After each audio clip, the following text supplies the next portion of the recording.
The Malice branch in the Domination tree gives cooldown based tools to assist your champion in the laning phase. These runes are very good in the early game, but fall off as time goes on.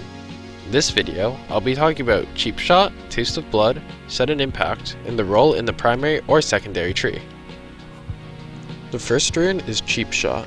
Damaging champions with impaired movement or actions deals 10 to 45 bonus true damage based on level with a 4-second cooldown.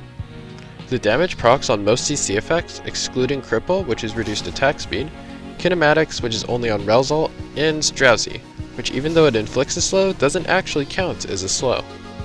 This rune is good on champions that have reliable CC in their kit that also want to have other runes in the Domination tree like Shen with Ultimate Hunter, or Lilia with Dark Harvest. Champions with dashes connected to their CC ability, like Pantheon, or again, Shen, usually want to take Cheap Shot over Sudden Impact because Cheap Shot will outperform at all stages of the game against all but the squishiest of targets. Overall, even if it doesn't justify it alone, if you have reliable CC in your kit, then Domination might be worth taking secondary for Cheap Shot and is usually the best option for primary tree use, if you can proc it. The next rune is Taste of Blood. Upon damaging an enemy champion, heal between 18 to 35 plus 20% of your bonus AD and 10% of your total AP based on level with a 20-second cooldown. This rune is good for mitigating trading poke in lane. Ranged champions like Teemo, Vayne, or Quinn who can easily proc this rune off cooldown will benefit the most, and as such, this is the default for ranged champions. However, this rune is also taken on melee assassins that don't have CC like Zed, Akali, or Talon.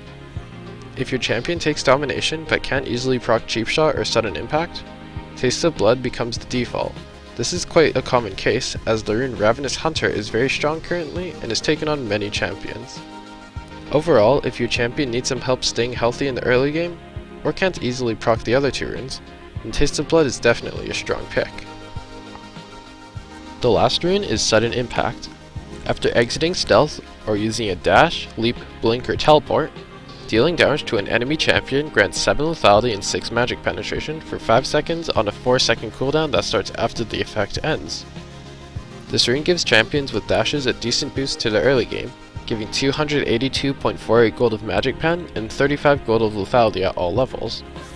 This rune is best on champions with low cooldown dashes like Diana, Katarina, or Echo. It's also strong on champions who have stealths in their kit that they use to engage, such as Kha'Zix. This is the default rune for melee champions, as Taste of Blood is harder to proc on them. Overall, if your champion has a short cooldown dash, or they engage with its stealth or dash, even if the cooldown is long, then Sudden Impact could be a very solid option. However, if the enemy team is very tanky, you should consider taking a different rune. To conclude, Cheap Shot should be taken on champions who have reliable CC in their kits. Taste of Blood is the default for ranged champions and assassins with solid poke abilities, and Sudden Impact is the default for most melee champions and should be taken on champions with dashes or stealths, and is most effective on champions who can use both of the pens. Thank you for watching.